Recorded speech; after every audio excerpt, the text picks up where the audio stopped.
Assalamualaikum warahmatullahi wabarakatuh. Halo teman-teman, di video kali ini kita update saham BCA ya. Di saham BCA ini laporan keuangannya sudah turun dan labanya naik ya teman-teman. BS-nya naik dari 102 ke 114 sehingga totalnya menjadi 436 ya perkiraan sampai dengan triwulan keempat. Jadi kemungkinan BS-nya juga naik ya. Dividennya juga naik. Nah, saham BCA ini kemarin naik 125 poin, tembus ke 10.000 lagi ya. 10.225. Kalau kita lihat secara mingguan sudah naik dari 9.875 ya, terendah ya. 1 bulan naik, 3 bulan naik, terendah di harga 9.000, 6 bulan naik, year to date juga naik, 1 tahun juga naik. Nah, ini kalau teman-teman pegang saham BCA selama 1 tahun ya, ini cuannya berapa coba kita lihat. 1 tahun 12%, berarti masih ditambah dengan dividen ya. Dividennya bulan apa? Bentar. Kita cek ya. Kalau 1 tahun itu berarti pegangnya Agustus 2023 ya. Jadi dapat dividen 2 kali ya, 42 dan 227. Jadi sekitar 270. Dividennya 270. Harga sahamnya di berapa ini? Sekitar 8.900. 2270 dibagi 9.800. Ya, sekitar 2,3% ya. Memang dividen BCA itu paling kecil teman-teman dibandingkan dengan Big Bank ya. Di BCA itu rata-rata sekitar 2%-an lah ya. 2,5 gitu. Tapi harga sahamnya tumbuh ya. Jadi kalau ditambah dengan harga sahamnya yang tadi berapa 12%, jadi dapat 14% ya BCA. Bandingkan dengan BRI, ini BRI malah ini ya turun ya. Pegang saham BRI ini dari harga 5.300 ya, sekarang 4.460. Kalau 1 tahun coba kita lihat, 1 tahun rugi 14%. Di BRI yang pegang BRI selama 1 tahun ini rugi malah 14%, tapi masih dikurangi dividennya sekitar 6%, jadi minusnya 8%. Tapi kalau 3 tahun untung ya 22%, 5 tahun 18%. BCA coba kita lihat. 3 tahun 60%, 5 tahun 87%. Masih banyak BCA ya teman-teman. Kalau dari sisi capital gain ya, tapi kalau dividen lebih bagus BRI. Ini newsnya, transaksi dengan pendapatan komisi dari layanan digital.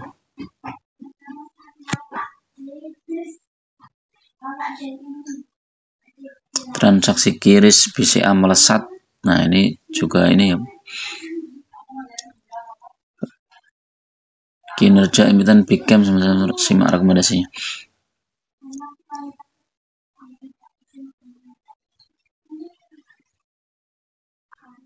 Ini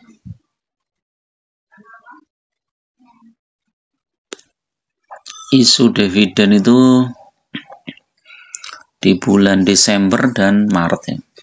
Tapi Desember itu kecil banget.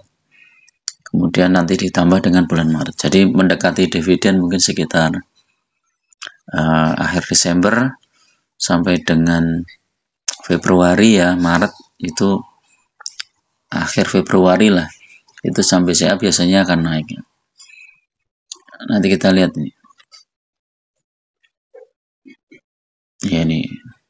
Jadi dari Desember sampai Maret naik nih BCA. Coba kalau 3 tahun 2023 ini mulai Januari naiknya.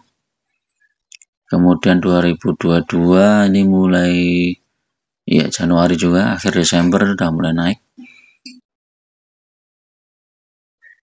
5 tahun nih saham BCA 5 tahun naik tinggi seperti ini teman-teman. Jadi kalau teman-teman nggak mau pusing-pusing ya, ambil aja BCA ya, di hold 5 tahun 10 tahun ini udah cuan lebar ya.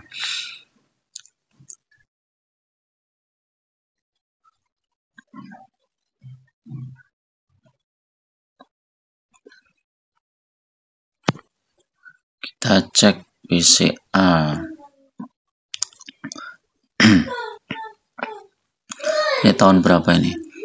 Ini 2020 di harga 4.300. Terendah ya. Kita cek 2000 berapa nih, kan 10 tahun itu berarti 2014 ya. Ini 2008 ini. Kalau mau hold BCA dari 2008 itu harganya cuma 400 rupiah. Sekarang udah 10.225. Udah berapa ini? 10.225 dibagi 400. Udah 25 kali teman-teman. Jadi kalau teman-teman punya 100 juta ya, sekarang udah jadi 2,5 miliar. Ini kalau 2014 coba kita cek ya. Ini 2011. Nah, ini 2014 Agustus ya.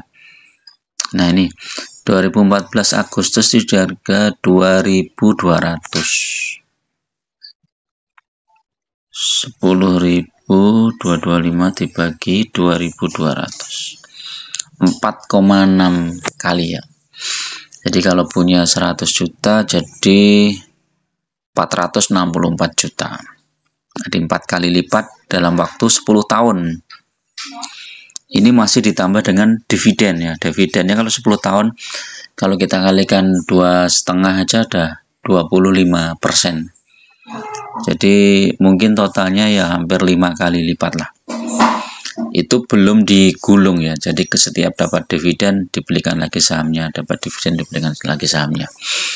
Jadi ini cuman naruh dana di BCA, di saham BCA 10 tahun kita panen, istilahnya seperti itu.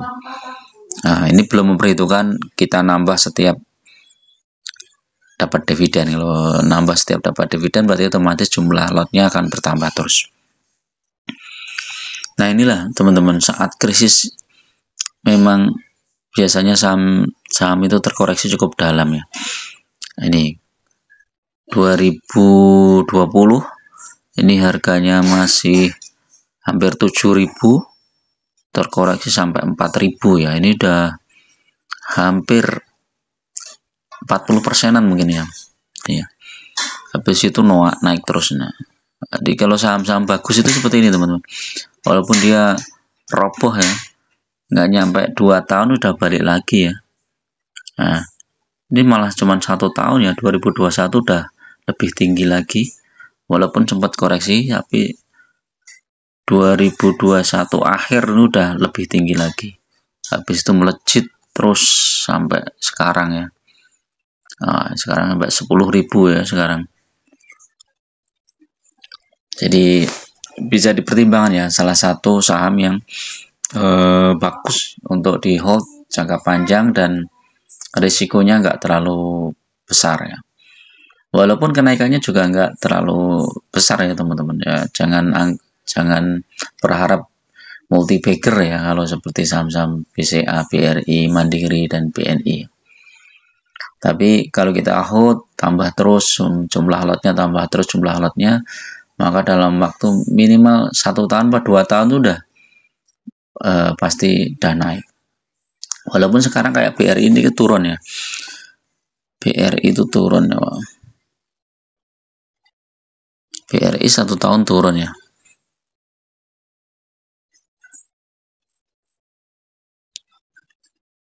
Nah, ini BRI 1 tahun turun.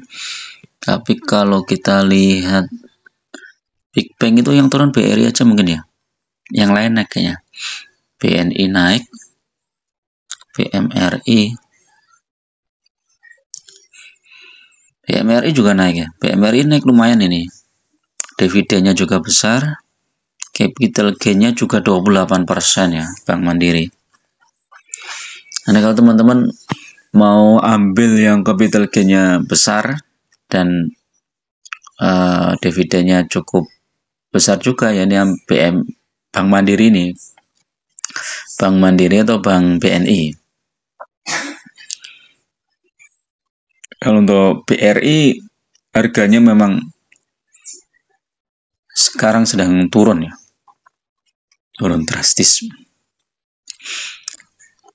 Ada lagi satu bank niaga, ini juga bagus nih ya, analitiknya 1 tahun 10%. Oh, masih lebih bagus Bank BRI, Bank Mandiri dan BNI.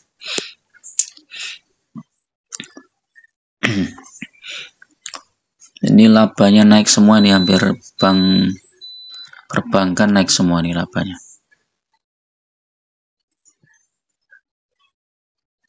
Coba kita cek.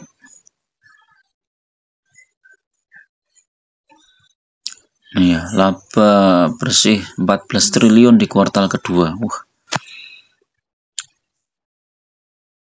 Nah,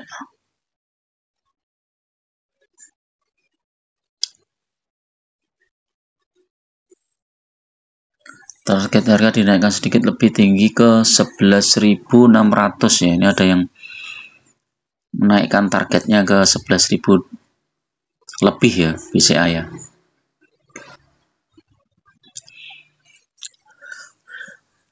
Oke, itu dulu teman-teman untuk review pagi ini. Mudah-mudahan bermanfaat. Tetap gunakan data dan fakta dalam berinvestasi. Jangan terjebak di saham-saham gorengan atau saham-saham yang baru IPO. Lebih baik fokus di saham-saham yang fundamental bagus, yang kinerjanya ke depannya juga bagus ya. Terus syukur-syukur bagi dividen ya. Kalau teman-teman pakai dividen investing ya, pilih saham-saham yang dividennya besar ya, lebih dari 10%. Oke, terima kasih. Assalamualaikum warahmatullahi wabarakatuh.